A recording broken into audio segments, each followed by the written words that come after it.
Presenting the classics of Sam P. Chaladurai. Sam P. Chaladurai அவர்களின் போதனை களஞ்சியத்திலிருந்து.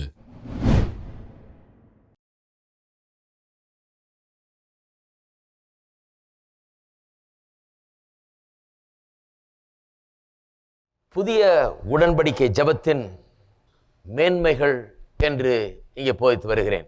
புதிய உடன்படிக்கையின் ஜெபத்தின் மேன்மைகள். இந்த பகுதியின் கீழே சில அற்புதமான காரியங்களை நான் சுட்டி காண்பிக்க விரும்புகிறேன். பழைய உடன்படிக்கையின் கீழ் அற்புதமான ஒரு காலமாக இருந்தது. அங்கே எவ்வளவு அற்புதம் நடந்தது. பழைய ஏற்பாட்டை வாசித்து பாருங்க, எப்பேற்பட்ட காரியங்கள் நடந்தது. எப்படி ஜெபித்தால் ஆபிரகாம் எப்படி ஜெபிக்கிறான் என்று பாருங்கள், யாக்கோப் எப்படி ஜெபிக்கிறான் என்று பாருங்கள், மோசே எப்படி ஜெபிக்கிறான் என்று பாருங்கள், எப்படி அவர்கள் பதிலை பெற்றார்கள் என்று பாருங்கள். பழைய உடன்படிக்கையின் கீழேயே அற்புதமாக அவர்கள் வழிநடத்தப்பட்டார்கள். அற்புதமாக காரியங்கள் நடந்தது. அற்புதமான காரியங்கள் அதிகமாக பழைய ஏற்பாட்டில் நாம் வாசிக்கிறோம். இருந்தாலும் அந்த பழைய உடன்படிக்கை அதற்கும் இந்த புதிய உடன்படிக்கை இதற்கும் பெரிய வித்தியாசங்கள் சில இருக்கிறது. அங்கே இல்லாத சில அம்சங்கள் இங்கே இருக்கிறது. அங்கே இருக்கிறதே எடுத்து நான் இங்கே சுட்டி காண்பிக்க போகிறதில்லை. அங்கே இல்லாத சில அம்சங்களை தான் இப்பொழுது சுட்டி காண்பித்துக் கொண்டிருக்கிறேன். இதைத்தான் போன வாரத்தில் ஆரம்பித்தோம். அதிலே பிரதானமான ஒரு காரியம் என்னவென்றால் இயேசுவின் நாமம். இது பழைய உடன்படிக்கையின் கீழே கிடையாது. இயேசுவின் நாமத்தை நாவிலே உச்சரிக்கக்கூடிய வாய்ப்பு பழைய உடன்படிக்கையின் கீழே கிடையாது. அந்த இயேசுவின் நாமத்தை குறித்து பழைய ஏற்பாட்டில் ஒன்றும் கிடையாது. இயேசு கல்வாரி சிலுவையிலிருந்து மரித்து அடக்கம் பண்ணப்பட்டு உயிரோடு எழும்பி உன்னதம் வரை உயர்த்தப்பட்டு பிதாவின் வலது பார்சத்தில் உட்கார வைக்கப்பட்டு அவரு பாதபடியில் எல்லாம் கீழே வைக்கப்பட்டு அவரோடு கூட நாம் உட்கார வைக்கப்பட்டு அவருடைய நாமம் நாம் உபயோகப்படுத்திக் கொள்வதற்காக நமக்கு இன்றைக்கு கொடுக்கப்பட்டிருக்கிறது. அவர் சிலுவையில் மரித்து உயிரோடு எழும்பி உன்னதம் வரை சென்று பிதாவின் வலது பாசத்தில் வீற்றிருக்கிற வரை, அந்த நாமம் மேன்மை அடைகிற வரை அந்த நாமத்தை உபயோகப்படுத்தி பிரயோஜனம் இல்லை. அந்த நாமத்தை எல்லா நாமத்திற்கும் மேலான நாமமாக தேவன் இன்றைக்கு ஏற்படுத்தி வைத்திருக்கிறார். அது எப்போ ஏற்படுத்தினார்? உயிர்த்தெழுதல் நாளிலே அப்படி ஏற்படுத்தினார் என்பதை போன வாரத்தில் நான் சுட்டி காண்பித்தேன். கடைசியாக நான் சொன்னேன், இதெல்லாம் செய்தது எதற்காக?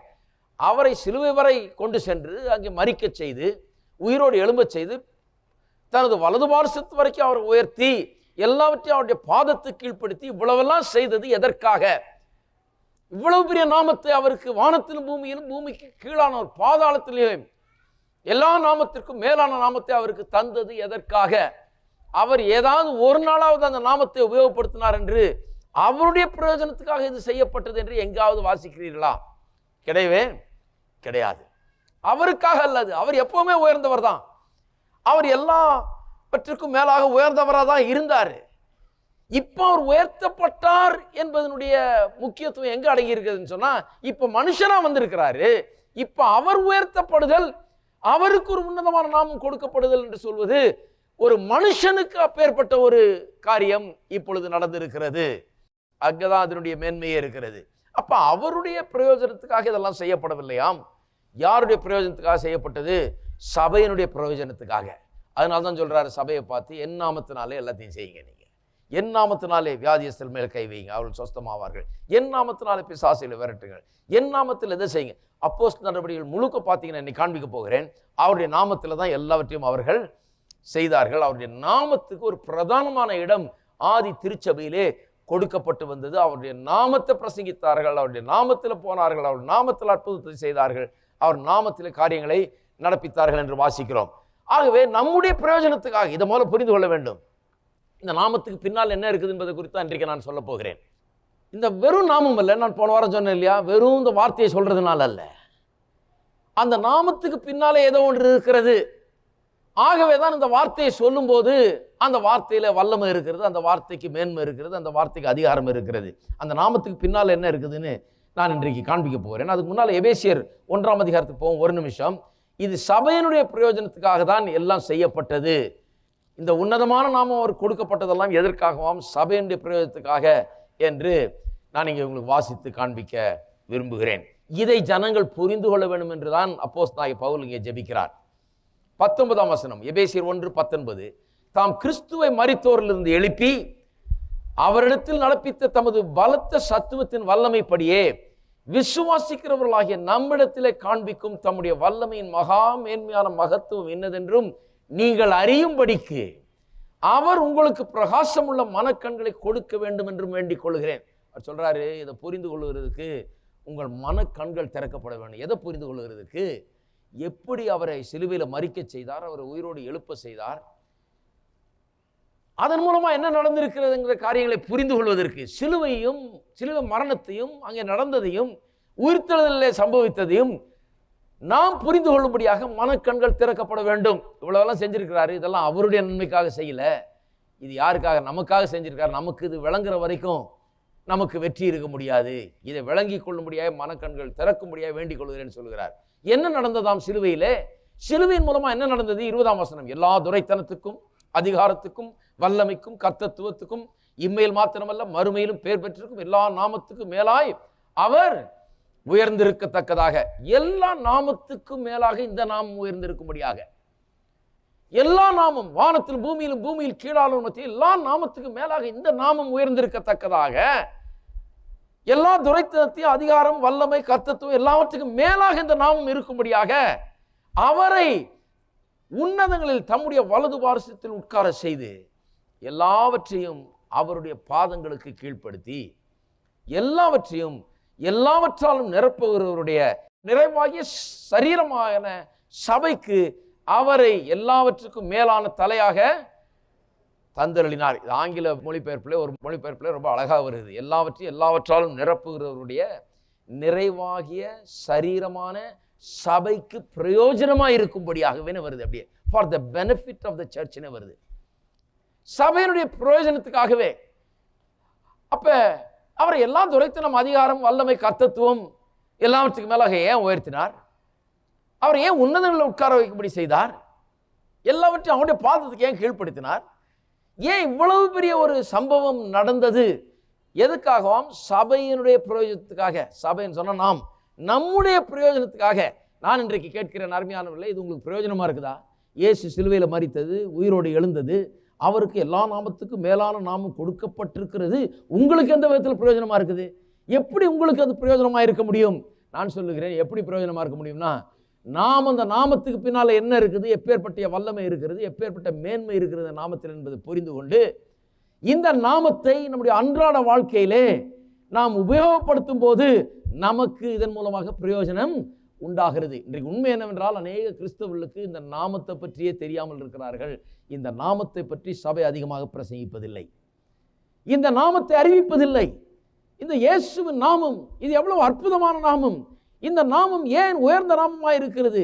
இது எதை விட உயர்ந்ததா இருக்கிறது? எப்படி எல்லா நாமங்களுக்கு மேலான நாமமாக இது இருக்கிறது?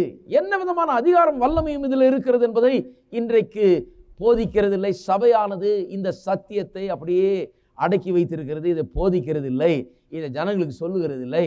இவ்வளவு பெரிய ஒரு பெனிஃபிட், இவ்வளவு பெரிய ஒரு நன்மை சபைக்காக தேவன் செய்து வைத்து, இந்த நன்மை நீங்கள் அனுபவித்துக் கொள்ளுங்கள், இதெல்லாம் உங்களுக்காக தான் நடந்தது, இதை நீங்கள் அனுபவித்துக் கொள்ளுங்கன்னு சொல்லிட்டு போயிருக்காரு. ஆனால் இதை அனுபவிக்கக்கூடிய நிலையில் இன்றைக்கு சபைகள் இல்லை. ஏன் என்று சொன்னால், இந்த நாமத்தை குறித்த பிரசங்கம் அங்கே இல்லை. அதனால தான் இப்போ 1-2 வாரமாக இதை சொல்ல போகிறேன். ரொம்ப விளக்கி நான் இதை சொல்ல போகிறேன். இந்த நாமத்தை ஜபத்தில் எப்படி உபயோகப்படுத்துவது? புதிய ஏற்பாட்டு ஜபம் அல்லது புதிய உடன்படிக்கையின் ஜபம்னா அதில் ஒரு மேன்மை இருக்குது பாருங்க. ஆபிரகாம், ஈசாக்கு, யாக்கோபெல்லாம் ஜெபித்தார்கள் தான், அற்புதமாக ஜெபித்தார்கள், அவர்கள் அற்புதமாக பதிலை கண்டார்கள். ஆனால் இந்த புதிய உடன்படிக்கையின் ஜபம் அந்த ஜபங்களை காட்டிலும் மேலான ஜபமாக இருக்க வேண்டும். ஏனென்றால் இந்த ஜபம் இயேசுவின் நாமத்தின் அதிகாரத்தை தனக்குள் வைத்திருக்கிற ஜபமாக இது இருக்கிறது. புதிய உடன்படிக்கையின் ஜபம்னா சாதாரண ஜபம் கிடையாது. இயேசுவின் நாமத்தில் இருக்கிற சகல அதிகாரமும் நமக்கு அவைலபிள் ஆகிவிடுகிறது இயேசுவின் நாமத்திலே நாம் ஜெபிக்கும் போது. அதனால தான் சொல்றாரு, அந்த நாளிலே என்னிடத்தில் நீங்கள் ஒன்றும் வேண்டிக் கொள்வதில்லை. ஒரு நாள் வருது, அன்னையிலேருந்து ஜபமே மாறுதுங்கிறார். அது எந்த நாள்னு ஜனங்களுக்கு புரியுறதில்லை, எப்படி மாறிச்சுன்னு புரியுறதில்லை. நான் சொல்லுகிறேன், அந்த நாள் உயிர்த்தெழுதல் நாள் போன வாரத்தில் காண்பித்தேன். அந்த நாள்லேருந்து ஜபம் மாறிடுச்சு. ஜபம் மாறி இப்பொழுது ஜபத்தில் ஒரு முக்கிய அம்சம் இருக்கும் என்று சொன்னால், அன்புள்ள பரலோக பிதாவே, கர்த்தராகி இயேசுவின் நாமத்திலே, எல்லா நாமத்துக்கும் மேலான அந்த நாமத்திலே நான் வருகிறேன், அந்த நாமத்திலே நான் கேட்கிறேன் என்று சொல்லி ஜெபிக்கிற ஜெபம். இந்த நாமத்தின் அதிகாரத்தை ஜெபத்திலே வைத்து ஜெபிக்கிற ஜெபம், இந்த நாமத்திலே காரியங்களை நடப்பிக்கிற ஜெபம் தான் இந்த புதிய உடன்படிக்கையின் ஜெபமாய் இருக்கிறது என்பதை நீங்கள் எண்ணி பார்க்க வேண்டும். அதுக்காக தான் இன்றைக்கு போதித்துக் கொண்டிருக்கிறேன். இந்த நாமத்துக்கு பின்னாலே என்ன இருக்கிறது, நம்முடைய பிரயோஜனத்துக்காக கொடுக்கப்பட்டிருக்கிறது. ஆகவே நாம் புரிந்து கொள்வோம். இதை புரிந்து கொண்டால் தான் இதை நாம் உபயோகப்படுத்த முடியும். புரிந்து கொண்டால் தான் இது நமக்கு பிரயோஜனமாக இருக்கும். இதை புரிந்து கொள்வது எப்படி? இந்த நாமத்துக்கு பின்னால் என்ன இருக்கிறது? இது உயர்ந்த நாமம்னு சொல்லுகிறோமே, எல்லா நாமத்துக்கும் மேலான நாமம்னு சொல்லுகிறோமே, இது எவ்வளவு உயர்ந்த நாமம், இதுக்கு பின்னால் என்ன இருக்குது, இந்த நாமத்தின் அர்த்தம் என்ன என்பதை இந்த காலை வேளையிலே நாம் புரிந்து கொள்ள வேண்டும்.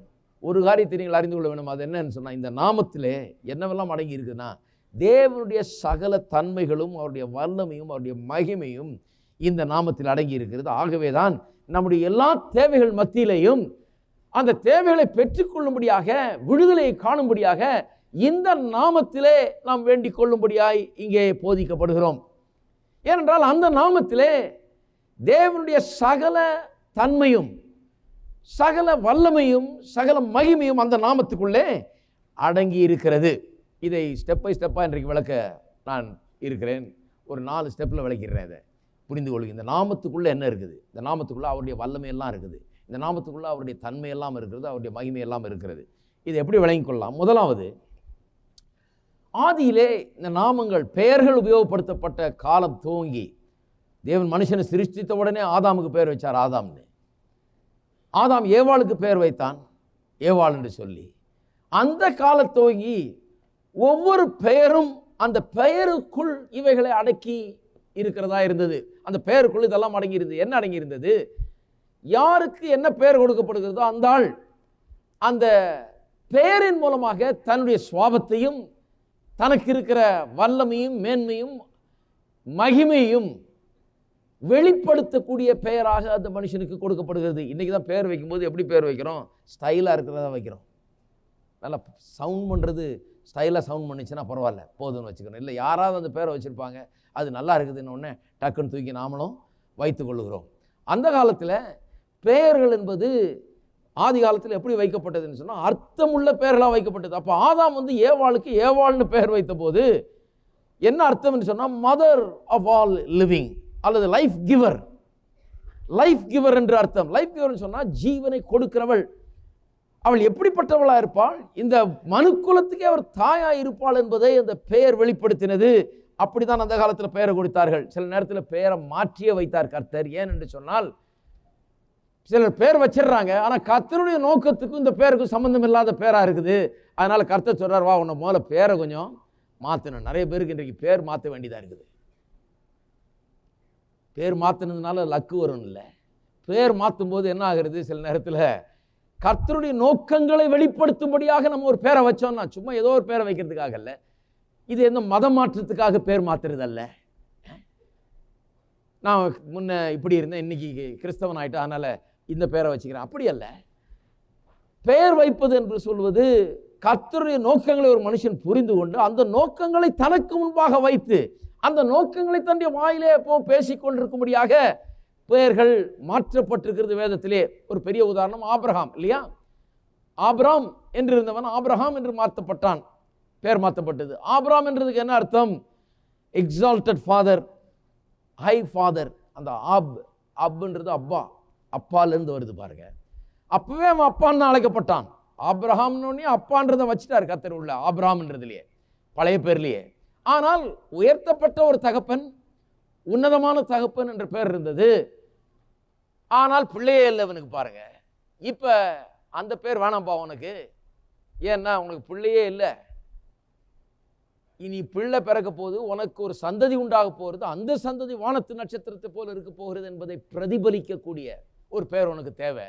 என்னுடைய வாக்கு தத்தங்களை பிரதிபலிக்கக்கூடிய பெயர் உனக்கு தேவை. என்னுடைய நோக்கங்களை பிரதிபலிக்கக்கூடிய பெயர் உனக்கு தேவை. ஆகவே ஆபிரகாம் என்று மாத்திரன்னு சொல்லி கர்த்தர் ஒரு எய்ச்சை நடுவில் போட்டு அவருடைய பேர்லேருந்து கொண்டாந்து, கர்த்தருடைய பேர்லேருந்து, யாவே என்ற பேர்லேருந்து ஒரு எய்ச்சை கொண்டாந்து இதில் போட்டு அவனுக்கு ஆபிரகாம் என்ற ஒரு பெயரை மாற்றி ஜாதிகளுக்கு தகப்பன் என்று அவருக்கு வாக்கு தத்தம் பண்ணியிருக்கிறாரே, அந்த வாக்கு தத்தத்தை பிரதிபலிக்க கர்த்தருடைய நோக்கத்தை பிரதிபலிக்கிற விதத்தில் அவனுடைய பெயரை மாற்றி வைத்தார். அப்ப ஆபிரகாம் என்று அவனுக்கு பெயர் மாற்றினது ஏன் முக்கியமாயிட்டதுன்னா, கர்த்தருடைய நோக்கம் அதில் அடங்கி இருக்கிறது. இந்த மனுஷன் எப்படி இருக்க வேண்டும், எப்படிப்பட்ட தன்மை வாய்ந்தவனாக இருக்க வேண்டும், இவனுடைய வல்லமை என்ன, இவனுடைய மகிமை என்ன, இவன் ஜாதிகளுக்கு தகப்பன், அதை அந்த நாமம் சொல்ல வேண்டும். பாருங்க, அப்படிதான் பழைய ஏற்பாட்டு காலத்தில் பெயர்கள்லாம் வைக்கப்படும். யாக்கோபு கூட பெயரை மாற்றினார் கர்த்தர். அவன் ஒரு பெரிய எத்தன் பாருங்க. யாக்கோபுனா எத்தன். அவன் பேரை கர்த்தர் மாற்றினார். ஏன்னா ஆளை மாற்ற விரும்பினார். அவனை இஸ்ரவேல் என்று மாற்றினார். பிரின்ஸ் ஆஃப் காட், தேவனோடு கூட ஆளுகிறவன், தேவனை போல ஆளுகிறவன். ஒரு பெரிய சந்ததிக்கு அவன் தகப்பனாயிருப்பான், ஆளுகிறவனாயிருப்பான். இப்படி ஏமாற்றுகிறவனாய் அல்ல, எத்தனாய் அல்ல என்பதை அறிவிக்கும்படியாக, கர்த்தருடைய நோக்கத்தை அவனோடு கூட ஒட்ட வைக்கும்படியாக, அந்த நோக்கத்தை பிரதிபலிக்கும்படியான பெயர் ஒன்று கொடுக்கப்பட்டது அவனுக்கு. இஸ்ரவேல் என்று அழைக்கப்பட்டான். இன்றைக்கு இஸ்ரவேல் வம்சத்தார் எல்லாரும் அவருடைய பெயரால் அழைக்கப்படுகிறார்கள். இன்றைக்கு வரை பேரை மாத்தினார். ஏன் பேரை மாத்தினார்னா, அவன் யார், அவன் எப்படிப்பட்டவன், அவன் என்னவா இருக்க வேண்டும் என்று தேவன் விரும்புகிறார் என்கிற அவனுடைய உண்மையான தன்மையும் அவனுடைய மேன்மையும் மகிமையும் விளங்க பண்ணும்படியாக பெயர் அவனுக்கு வைக்கப்பட்டது. அப்படியே தான் புதிய ஏற்பாட்டில் வாசிக்கிறோம். பேதுருவை பேர் மாத்தினார் கர்த்தர். அவர் சொல்றாரு, சீமோனே இனி நீ பேதுரு. பேதுருன்னு சொன்னா ஒரு ராக், ஒரு பாறை, ஒரு கல் பாறை போல. ஏன் என்று சொன்னால், அவன் யார், எப்படி இருக்க போகிறான், அவன் என்னவா இருக்க போகிறான் என்பதை அந்த பெயர் வெளிப்படுத்த வேண்டும். அவன் என்னவா இருக்க போகிறான்? சபைக்கு தலைவனாயிருந்து ஆதி திருச்சபையிலே அந்த சபை ஆரம்பிக்கப்படும் போது அங்கே போதித்து அதை வழி நடத்துகிறவனாயிருந்து அந்த சபைக்கு ஒரு மாபெரும் பலனாக, அந்த சபைக்கு முன்னால் இருந்து நடத்துகிறவனாக அவனை கர்த்தர் வைத்திருந்தார். ஆகவேதான் அந்த பெயரிலே அது வெளிப்பட வேண்டும் என்பது தேவனுடைய நோக்கமாக இருந்தது. அப்போ பெயர்னா சும்மா சாதாரண காரியம் அல்ல. இயேசுவின் நாமத்துக்கு வரப்போகிறேன் இப்போ. ஆனால் இதை புரிஞ்சுக்கிட்டா தான் விளங்க முடியும். பெயர்கள் வைக்கப்படும் போது எதற்காக பெயர்கள் வைக்கப்படுகிறது? அந்த ஆளுடைய உண்மையான தன்மை, வல்லமை, மகிமை, அவர் யார் என்பதை சொல்லுவதற்கு தான் பெயர். அவர் எப்படிப்பட்டவர், கர்த்தருடைய நோக்கங்கள் அவரை குறித்து எப்படி இருக்கிறது, என்ன விதமான காரியங்கள் அவருடைய வாழ்க்கையிலே கர்த்தர் நிறைவேற்ற விரும்புகிறார், இவர் யார் என்பதை வெளிப்படுத்த தான் பெயர். இரண்டாவது, தேவனே தம்முடைய நாமத்துக்கு பெரிய முக்கியத்தை தருவதை வேதத்தில் வாசிக்கிறோம். அதனால தான் நம்முடைய பேருக்கு அவர் முக்கியத்துவம் தர்றார். ஏன் ஆபிரகாம் ஆபிரகாம்னு மாத்துறாரு, யாக்கோபை இஸ்ரேல்னு மாத்துறாரு, சீமோனை பேதுருன்னு மாத்தினாரு? ஏன்னு சொன்னா அவருடைய பேருக்கு அவர் ரொம்ப முக்கியத்துவம் தருகிறவராக இருக்கிறார். அதனால தான் நம்ம பேரை குறித்து அவர் ரொம்ப முக்கியத்துவம் தருகிறார். அவருடைய பேருக்கு முக்கியத்துவம் தருகிறதை நாம் வாசிக்கிறோம் யாத்ராமம் 3ஆம் அதிகாரத்திலே. திருப்போம் யாத்ராம் 3ஆம் அதிகாரத்திலே 13ஆம் வசனத்திலிருந்து வாசிக்கிறேன், 15ஆம் வசனம் வரை. அப்பொழுது மோசே தேவனை நோக்கி, நான் இஸ்ரவேல் புத்திரரிடத்தில் போய் உங்கள் பிதாக்களுடைய தேவன் உங்களிடத்தில் என்னை அனுப்பினார் என்று அவர்களுக்கு சொல்லும் போது அவருடைய நாமம் என்ன என்று அவர்கள் என்னிடத்தில் கேட்டால் நான் அவர்களுக்கு என்ன சொல்லுவேன் என்றான். மோசே கேட்கிறான், ஐயா என்னை அனுப்புகிறீர், இஸ்ரவேல் மக்களிடத்தில் போய் அவர்களை விடுவிக்கும்படியாய், பார்வோனுடைய அடிமைத்தனத்திலிருந்து விடுவித்து வெளியே கொண்டு வரும்படியாய் என்னை அனுப்புகிறீர். சரி நான் போறேன். ஆனால் போகும்போது யார் உண்மை அனுப்பினது என்று கேட்பார்களே, உம்முடைய பேர் என்னன்னு கேட்பாங்க. எந்த கடவுள், யார், அவர் பேர் என்னன்னு கேட்பாங்க. ஏன் பேரை கேட்குறாங்க? அவரை பேரை கேட்கும் போது தான் அவர் யார், அவர் எப்படிப்பட்டவர், எப்படிப்பட்ட கடவுள் என்பதை விளங்கும். பேரை கேட்பாங்களா, நான் என்ன பேரை சொல்றது, உம்முடைய பேர் என்ன என்று கேட்கிறான். 14ஆம் வசனம் பாருங்க. அதற்கு தேவன் இருக்கிறவராக இருக்கிறேன். ஆங்கிலத்தில் எப்படி வருது? I am that I am. இருக்கிறவராக இருக்கிறேன், இதுதான் என் பேர். இருக்கிறவராக இருக்கிறேன்னு என்ன அர்த்தம்? அது என்ன பேரு? நிறைய பேருக்கு இது இந்த பேரை வழங்கலை. என்னன்னா, என்ன அது இருக்கிறவராக இருக்கு, பேர் கேட்டால் ஏதாவது ஒரு பேர் சொல்ல வேணுமா? ஜிம்மு, ஜோ, மைக்கு, ஜார்ஜ் ஏதாவது சொல்ல வேணுமா? இது என்ன இருக்கிறவராகவே இருக்கிறேன் அப்படின்னா என்ன அர்த்தம்? நான் யார் தெரியுமா, என்னுடைய பேர் உனக்கு தெரிய வேண்டுமா? இருக்கிறவராகவே இருக்கிறேன்னு சொன்னா என்னுடைய பேர் என்னவோ அப்படித்தான் நான் இருக்கிறேன். அப்படின்னா என்ன அர்த்தம்? நான் என்னவா இருக்கிறேனோ, உன்னுடைய தேவைகளை நான் எப்படி சந்திக்கிறேன், உனக்கு என்ன செய்கிறேன் என்கிறதை நீ பார்க்கும்போது அப்படித்தான் நான் இருக்கிறேன். நான் என்னவா இருக்கிறேன்னு பாரு, நான் அவர்தான். அப்படிப்பட்ட தேவன் நான், இருக்கிறவராகவே இருக்கிறேன். நான் எப்படி இருக்கிறேனோ அதுதான் என்னுடைய பெயர் என்று அவர் சொல்லுகிறார். I am my name. Whatever I am, that is what I am called. My name is whatever I am at the time I am it. அப்படின்னா உனக்கு நான் இன்றைக்கு என்னவாய் வெளிப்படுகிறேனோ அப்படி நான் இருக்கிறேன். இன்றைக்கு அநேகருக்கு தேவன் இரட்சகராக வெளிப்படுகிறார். ஆகவே அவர் இரட்சகர் என்று அவருக்கு சொல்லலாம். சுகமளிக்கிறவராக இன்றைக்கு அநேகருக்கு அவர் காணப்படுகிறார். ஆகவே தேவன் சுகமளிக்கிறவர். தேவைகளை சந்திக்கிற எல்ஷதாயாய் அவர் இன்றைக்கு அநேகருக்கு காணப்படுகிறார். ஆகவே அவர் அப்படிப்பட்ட தேவன். என்னை எப்படி பார்க்குறியோ, உன்னுடைய தேவைகள் எப்படி சந்திக்கப்படுகிறது என்று பார், எப்படி உன்னுடைய வாழ்க்கையில் நான் கிரியை செய்கிறேன் பார், அவராக தான் நான் இருக்கிறேன், அப்படி சொல்லு போய் என்று சொல்லுகிறார். அப்போ இஸ்ரவேல் மக்களுக்கு அன்றைக்கு தேவை என்ன? பெரிய ரட்சிப்பு. அவர்கள் அடிமைத்தனத்தில் இருக்கிறார்கள், தரித்திரத்தில் இருக்கிறார்கள், அவர்கள் அங்கே எகிப்து தேசத்திலே பாடுபட்டு கொண்டிருக்கிறார்கள். அப்பேற்பட்ட மக்களுக்கு ஒரு பெரிய விடுதலை தேவை.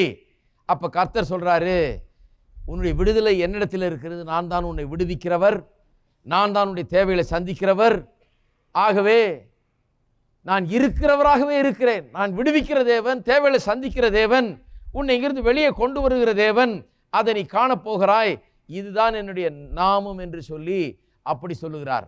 ஐ ஆம் என்று சொல்லி, நான் இருக்கிறவராகவே இருக்கிறேன் என்று சொல்லி சொல்லுகிறார்.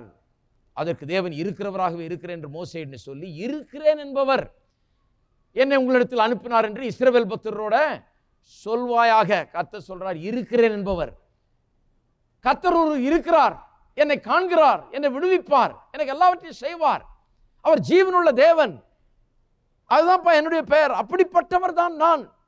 என் பேரை என்னன்னு சொல்றது? எனக்கு பல பேர் வைக்கலாம். அதனால தான் பாருங்க, பழைய பாட்டில் நிறைய பேர்கள் இருக்குது. யெகோவா ஈரேன் இருக்குது, எல்ஷதா என்று இருக்குது, யெகோவா ஷம்மான் இருக்குது, யெகோவா ஷலோம்னு இருக்குது. ஒவ்வொரு பேருக்கும் ஒரு அர்த்தம். ஏன்னு சொன்னால் அவர் பல காரியங்களை நமக்காக செய்கிறார், நம்மை சுகமாக்குறார், நம்முடைய தேவைகளை சந்திக்கிறார், நம்மை விடுவிக்கிறார், நமக்கு சமாதானத்தை தருகிறார், நம்ம கூடவே இருக்கிறார். இதுக்கு எல்லாத்துக்கும் ஒரு பெயர் கொடுக்கப்பட்டிருக்கிறது.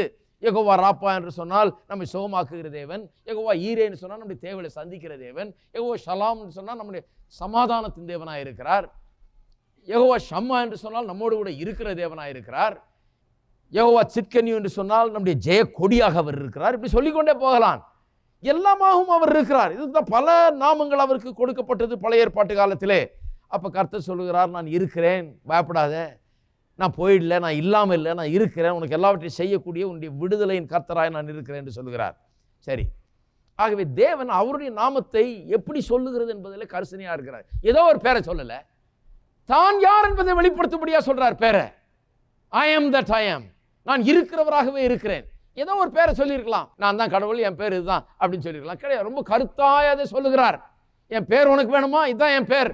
என்னுடைய பேர் என்ன? நான் இருக்கிறவராகவே இருக்கிறேன். அவளை குழப்ப விரும்பல. அவரு என்ன சொல்றாரு?